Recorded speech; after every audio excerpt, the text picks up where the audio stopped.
Good evening, everyone. I'm Akush Lopender. Welcome back. Despite arguments advanced by Attorney General Karl Bethel, Sven Giegold, German member of the European Parliament with responsibility for money laundering, is not backing down from his position that the Bahamas must do more to address money laundering. This in direct response to a letter the AG sent to the EU, citing figures of money laundering convictions and the money pumped into the confiscated assets fund as a result. Mr. Giegold acknowledges that the conviction figures were not part of the Commission's evaluation exercise, but that they will be taken into account. But beyond this, he said there are quite a number of issues that still have to be addressed. And according to Mr. Giegold, Bahamian officials are well aware of this. This evaluation from December 2018 is only an evaluation of the law. What we actually need is actual implementation across the board of these issues. What is, of course, particularly disturbing is that police authorities in our member states are saying when they ask precise information on beneficial owners of companies and other entities established in the Bahamas, they regularly didn't get sufficient responses.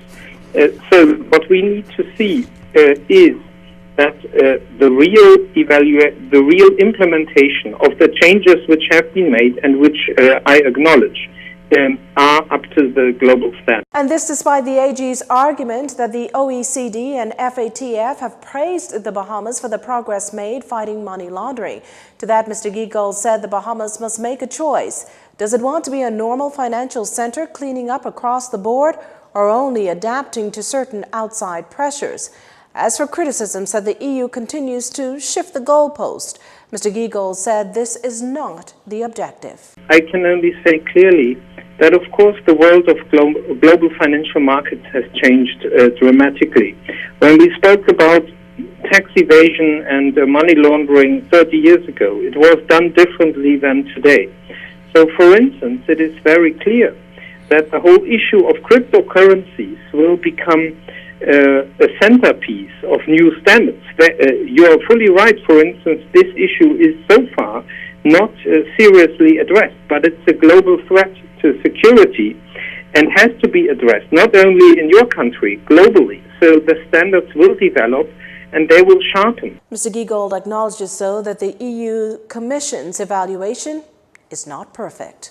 Meantime, the European Union today increased its tax blacklist by another 10, pushing the total number of countries to 15. Whereas some news for those named and shamed, like the United Arab Emirates and Bermuda. In this report, our BJ McDermott tells us where the Bahamas stands and what happens next. The EU's dreaded blacklist has been released, and as hoped, or rather anticipated by senior government officials, the Bahamas has not been named. Confirming as much to reporters this morning was Deputy Prime Minister and Minister of Finance Peter Turnquest, who said this validates the hard work put in to improve the country's financial sector. But by the same token, there is still a lot to be done. Now we move into the implementation phase of all of the legislation that we've put in place, which is going to require significant effort from a number of parties as well as from industry. But as we've demonstrated the whole of 2018, we are up to the challenge, and we are committed to doing what we have to do to ensure that the financial services industry is in fact protected. Now, as for concerns that the EU will continue to add even more financial restrictions, the minister accepts that this is a very dynamic environment that's always changing. The evolution of transactions and financial services products comes about. There are different standards that come up to police those kinds of developments, and so I think it would be reasonable to expect that there will be further requirements as we go along. Again, the important thing is that the Bahamas is at the table, and we are in fact participating in the discussions, so we are keeping abreast of the developments and not allowing ourselves to fall behind as we have in the past.